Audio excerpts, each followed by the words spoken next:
Welcome to the Hunt Backcountry podcast. This is a bonus episode that Steve and I just recorded informally right before the Death Hike. If you're new to what the Death Hike is, it's something that we've been doing for many, many years now, almost 10 years actually. And we've talked about it on previous podcasts plenty of times. You can go back and find some of those episodes, and we'll leave links in the show description for some of that, just to get context for what the Death Hike is.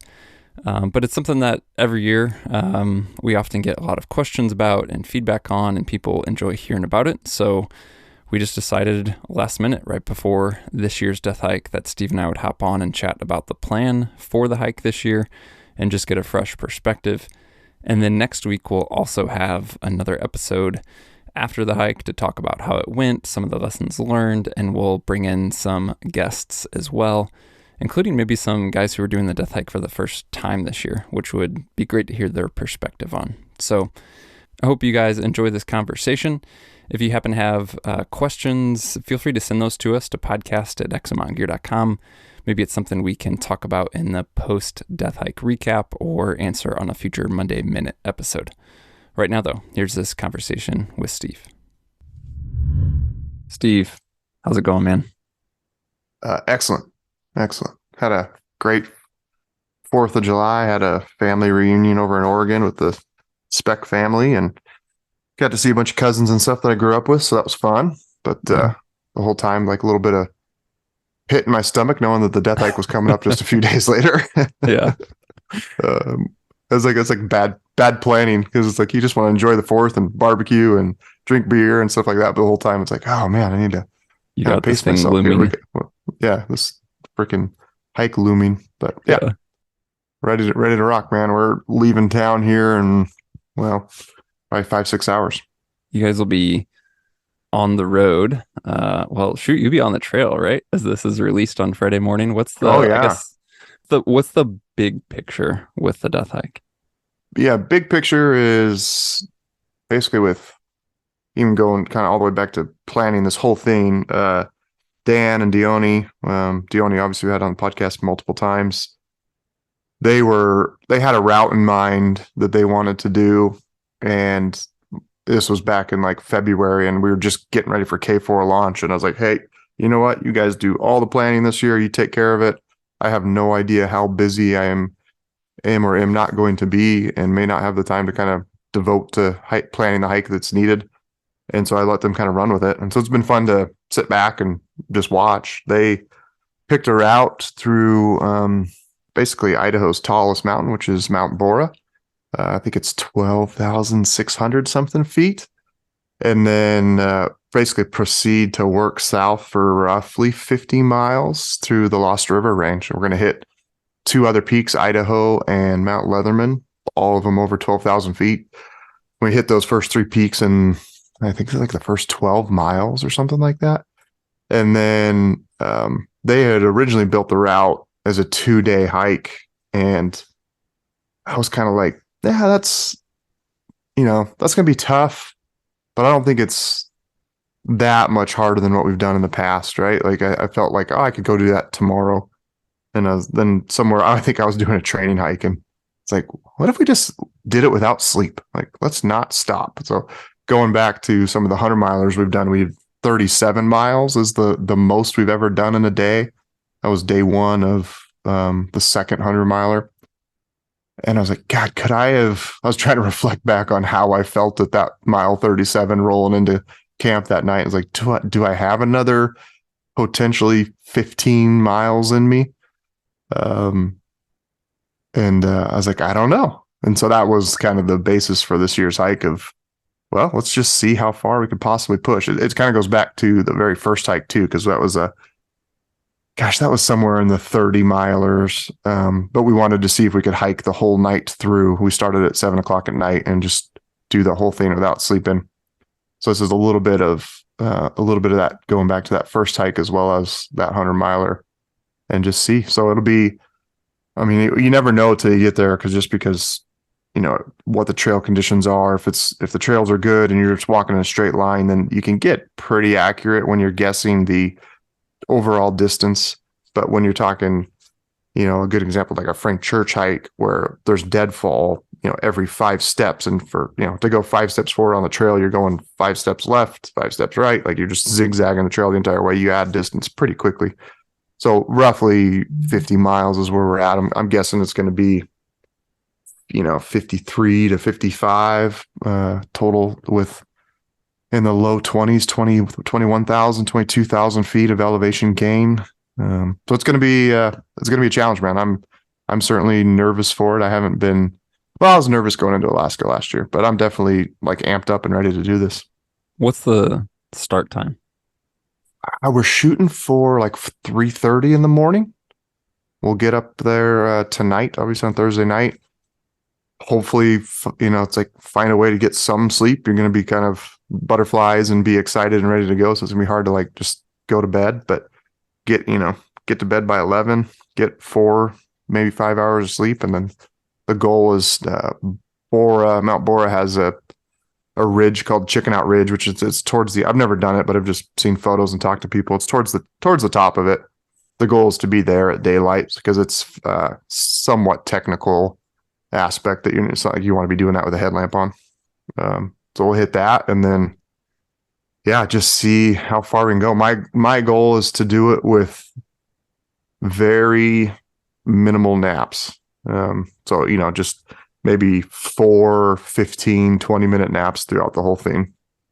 That's what I'm hoping. Anything more than that in my mind will be a failure, right? If I just get so out of it that I got to lay down and, all of a sudden you wake up 4 hours later, that'll be that I failed the hike. So on that note, like I don't want to necessarily dive into gear, but that ties into strategy, like 4 15-minute naps versus laying down. Mm-hmm. So both from a safety perspective as well as just a capabilities. When you say 4 15-minute naps, that obviously you're not setting up any sort of sleep system at that point. You're just kind of sit against this tree, nap for 15 minutes type situation. So what are you going to carry?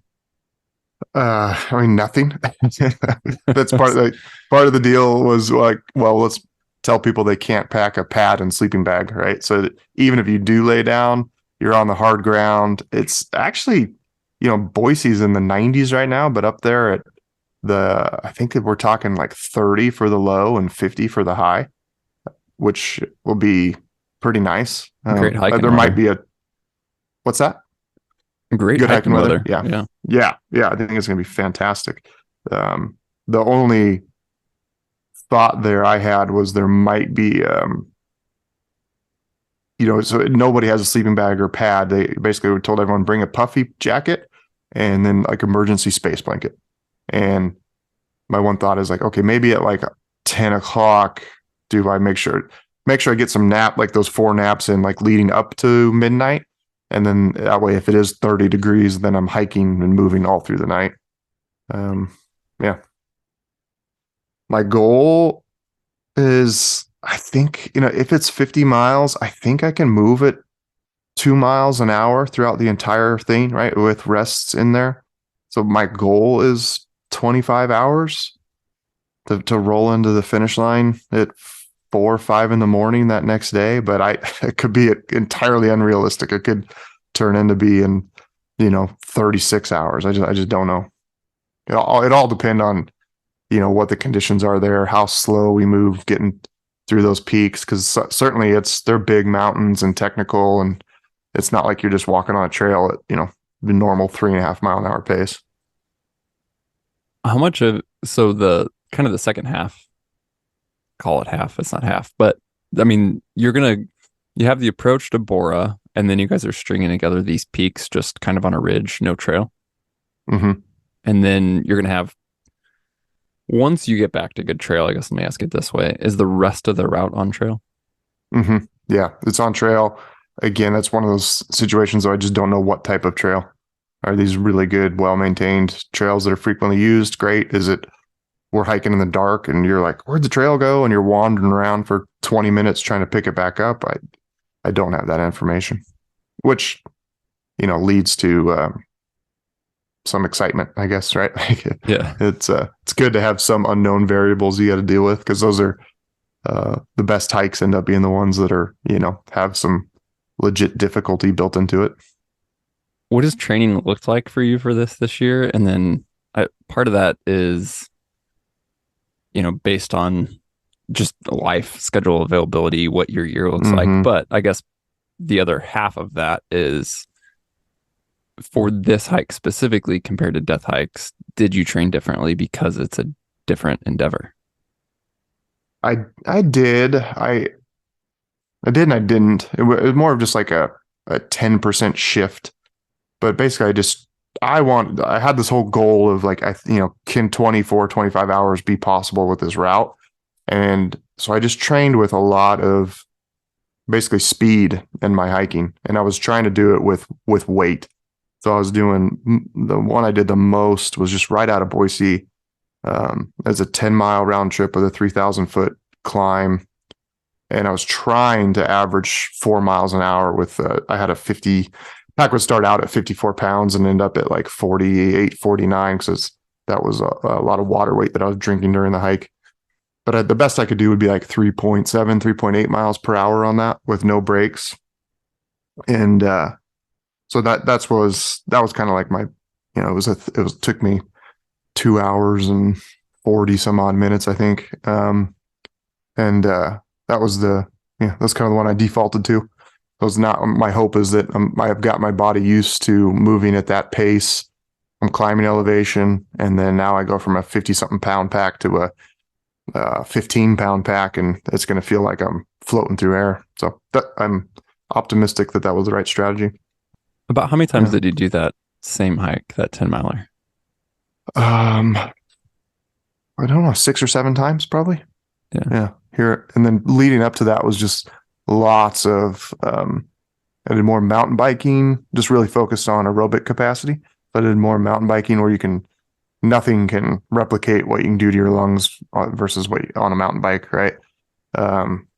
So I did a lot of mountain biking to build that up, and then just lots of 3 to 4 mile hikes. There's piles and piles of them. Those are 2 to 4 days a week since January.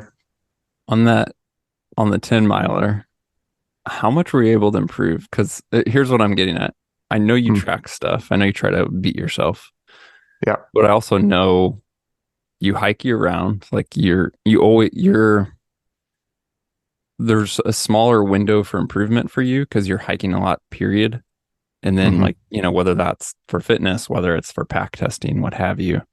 So it's the whole paradigm that it's easier for someone who's out of shape to make quote unquote gains or improvements because of their starting point. Whereas if you're already in shape, if you're already adapted to a specific mode of fitness, if you already have a high level of capability, it's actually a lot harder to improve. So I'm just curious, like, how were you able to change your time that much? Obviously on all those 10-milers, we've talked about this in the past. The consistency is unbelievable. There's like a 3-minute difference between all of those hikes. Over 2 hours and 40 some odd minutes. There's like a 3-minute difference between my worst and best time. What did change was the perceived effort during the exercise and then the recovery. So I noticed early on, it was like, it just felt like it was 120%, where I was just going, heart rate's high the entire time. Get back to the truck and just like, whew, and then kind of like next day, a little bit sore, to where the very last one I did, it just felt easy. Like it's kind of like at that speed with that weight, I can't really move any faster without just flat out running. And there's not a whole lot, like on a climb, there's not a whole lot of, basically I average like 3.4, 3.5 maybe on the way up, and then hit like 4.2 on the way down. And on the way down is the only place to make up some of that. And I basically have I can't run, right? Especially with that, 50 some odd pounds on the pack. So it's just like a really fast walk. And so that didn't change as far as the time, but just that last one I did, I just felt like, man, I could go around. I could easily do that another time, right? Like I felt just great afterwards. Within and then jump in the truck. And, most of them I was just taking these long lunches at the office and get back to the office at, 2:00 or something like that. And just be like, felt great. Didn't even know I just did the hike. So interestingly enough, though, I did the one prior to that.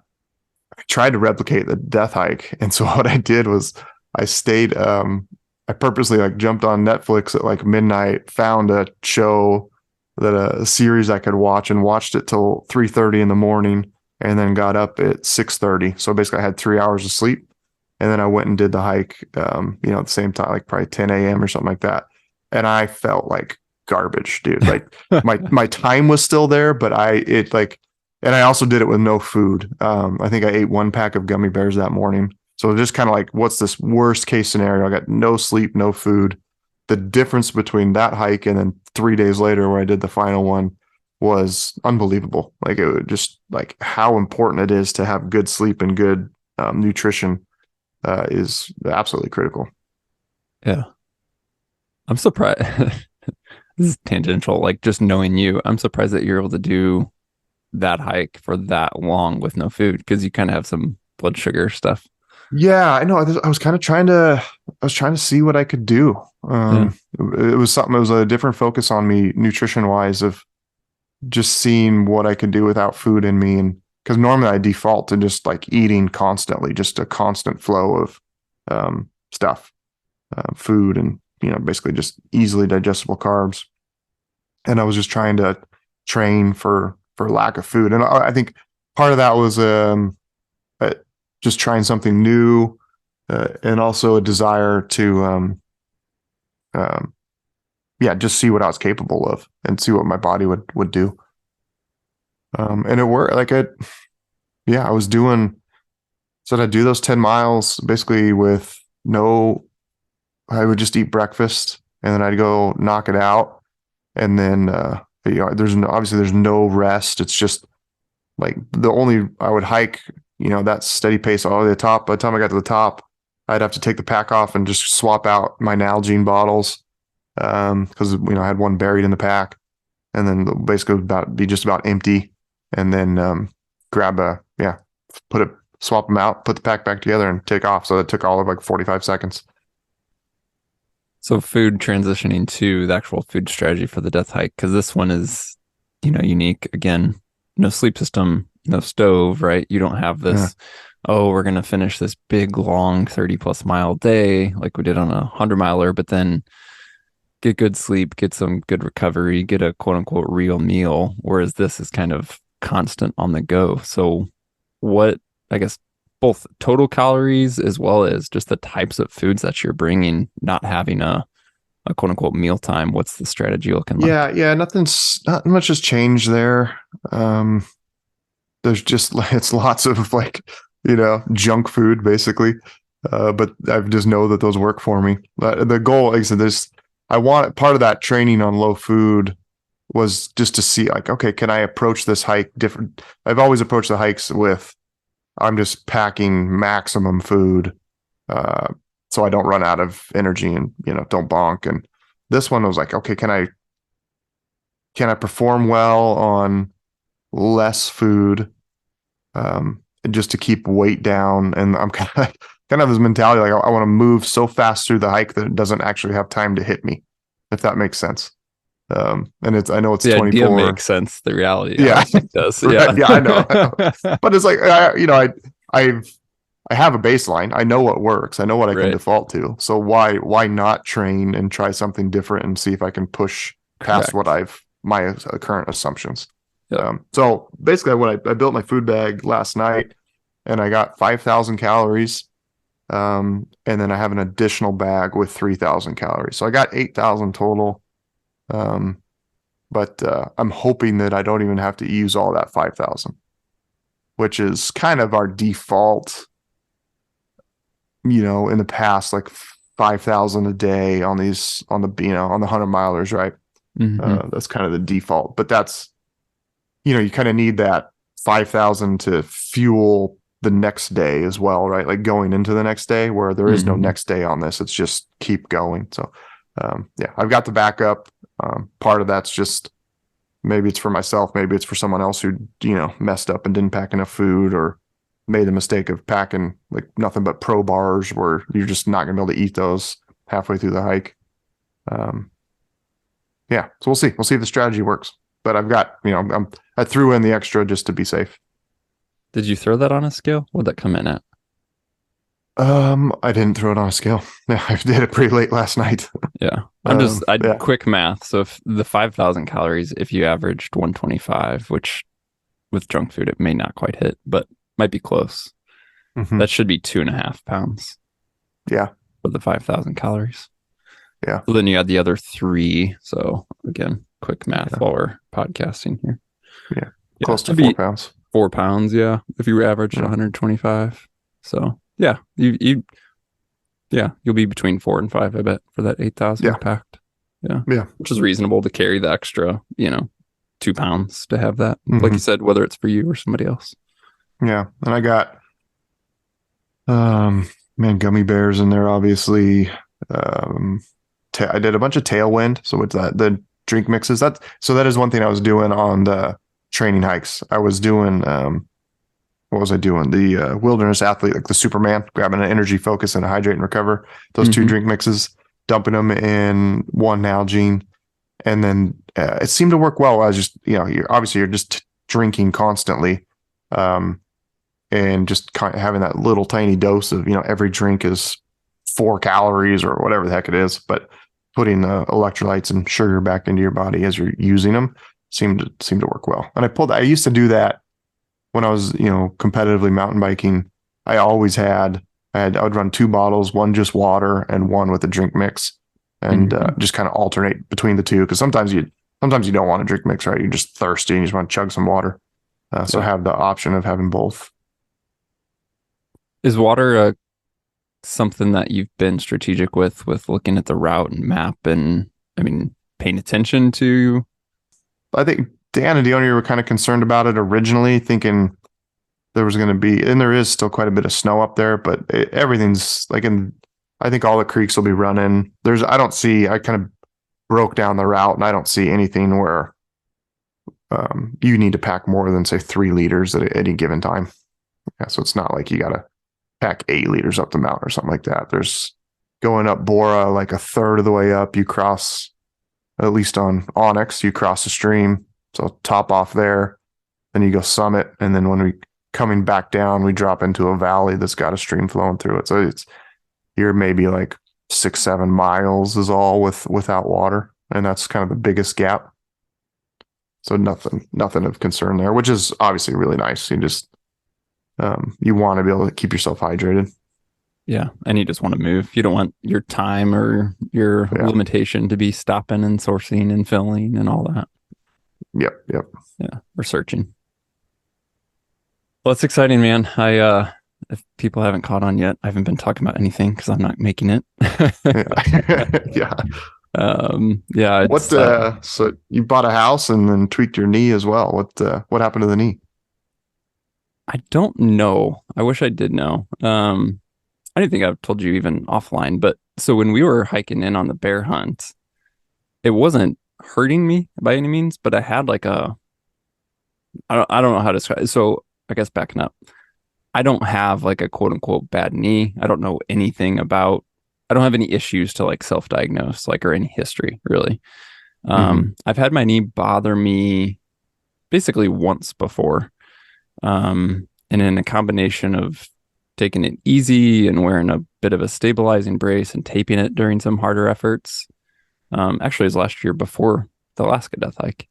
And then I just kind of taped up for the Death Hike and it was fine. And there's been a few, instances like the end of the 100-miler Death Hike, for example, my knee was bothering me, but it was very isolated to, I just think, what I had gone through versus, an issue. So, I say all that to say, like, I don't know. I've never had a scan. I've never had an issue. I've never had a tear. I don't know. And then when we were packing in on the bear hunt here this spring, it just kind of had like a click to it. Like I could feel it. I don't know if it was like a tendon just rubbing or what have you, but it wasn't bothering me. It was just there and it was present. And it was just one of those things I was like, oh, that's weird. and then forget about it. Like it was still happening. I just wasn't paying attention to it. And then after the bear hunt, it was bothering me a bit, especially as I got home like 2, 3 days later. And then I just kind of went back to normal. I went back into training, both for the death hike as well as just kind of the day-to-day stuff I always do. And it just got progressively worse.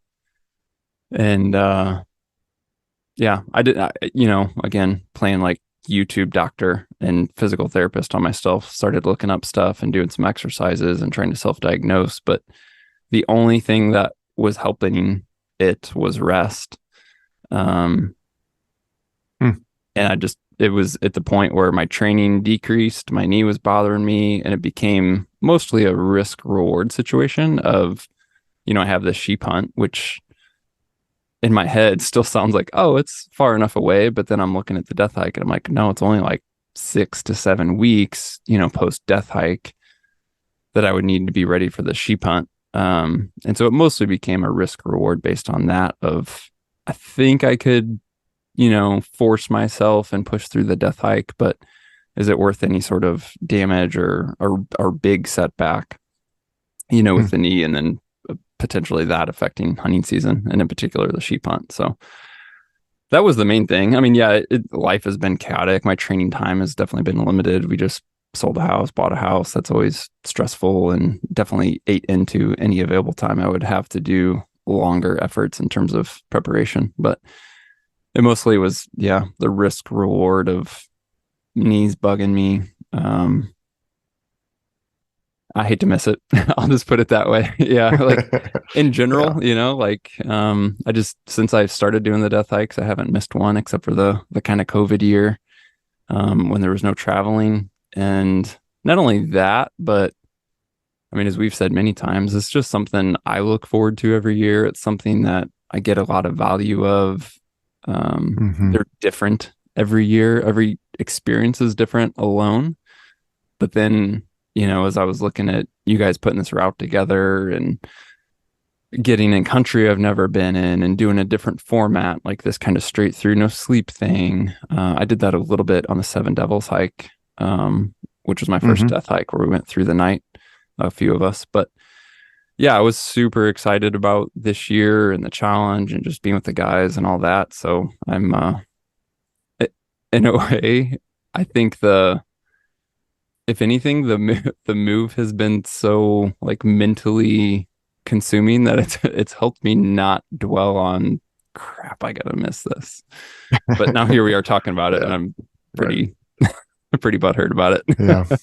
My mom, obviously she's a worry person. She called me yesterday, like, you be careful. Like, why do you keep doing these? And I'm like, Mom, I'm doing these until I cannot physically do them anymore. Like they are, the learning experiences, and everyone's different. Some there's little takeaways, some there's massive takeaways.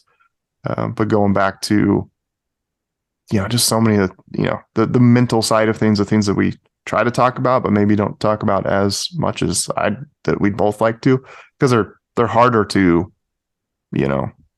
dissect, right? Yeah, it's hard to communicate. They're just like, you can't really put your finger on it, but they are. Every single one has a significant impact on me, and I'm just going to keep doing them until I physically can't, man. Like they're just amazing. So yeah, I'm excited. We got some newbies, doing it. Jeff Bloomquist is doing it for the first time this year. My brother-in-law is doing it. So it's fun to have new guys in the hike. And we did have, this is the year of attrition. We started out with like 28, 29 guys, like, yeah, I'm in. And then it's down to like 13, I think. We had guys just bailing left and right. Plenty of guys have legitimate excuses, and plenty of guys just wussed out. And it's, I don't like seeing that. I'll say that much. Yeah, when you're just talking about the value of it, it reminded me that, I don't know, it was last year, the year before, something like that. I'm actually looking now. Oh, it was just last year. I put together an article, life-changing lessons from the EXO death hike, and it looked at, multiple death hikes and some of the lessons that I pulled out of it. And as cliche as it sounds, and these days we throw around terms all the time like epic or whatever, and it's like they've lost their meaning. So in one sense, it's like you hear that life changing, like, wow, what does that mean? It's just a phrase Right. of speech. But as I think about it, I mean, it's 100% true. Having done the death hike all these years, it is 100% true that I'm a different person because of doing them, and that they have been literally life changing. Yep. Yeah, I don't want to miss one. Yeah, it's so, if we're not, we'll get all corny here for a little bit, but if you're not challenging yourself constantly, you're not growing, right? Like you're just stuck. And I have a rule that I made for myself that I need to do something just once a year that makes me legitimately nervous, right? Just some new experience, push past what I thought I was possible. It doesn't have to be a physical effort. It could be, I don't know. You want to, like, your kids want to build a fort and you've never built anything, so you like go buy some tools and build a badass treehouse, like something like probably make you nervous and plan. And you got to be just pushing and growing constantly. And it's this world we're living in is everything is pushing you to become, everything's being geared towards making your life, quote unquote, easier and better. And it's having the opposite effect, right? Like it's to the point now where we have to go out and seek challenges. Because if you're not, you're just turning into a big boob. I heard turn into a big and wasn't expecting boob, but yeah, that's a good way to put it. Yeah, no, it's true. I mean, I fully agree. Yeah, you have to have that. And like you said, at least every year, that's, my mind just shifted to, for me, the sheep hunt being that, because it's going to be a pack-in hunt. We're not flying in. It's going to be a real big effort. So that's what I'm hoping that experience is for me this year. So, well, yeah, I'll be thinking of you guys and missing it. Can't wait to hear about it. We will do a post hike recap podcast. Probably get some of the other guys on. It'd be great to get some of the first timer, guys on for Yeah, that'd be sure. cool. So yeah, we'll be chatting. This is coming out Fridays. You guys will be, I would say, before the death hike, but you guys will be on the death hike, and then we're gonna shoot for next week, the following Friday, to have the post hike podcast out there. But before we do let you go to do some final prep and hit the trail, Steve, anything else you want to add? No, man, I'm just chomping at the bit, ready to get hiking. I'm like looking at a picture of some dude climbing up Mount Bora right now. I'm just like, can't wait to be in that position taking that photo. Well, that is a wrap. The guys are out on the trail right now as this podcast is being released. Again, we will be back next week with a recap to talk about some of the lessons learned and the highs and lows of this year's adventure. As always, we appreciate you guys tuning in. To make sure you receive that future episode as well as all other future episodes, just be sure to hit subscribe or follow in whatever podcast app that you're using, and we'll talk to you soon.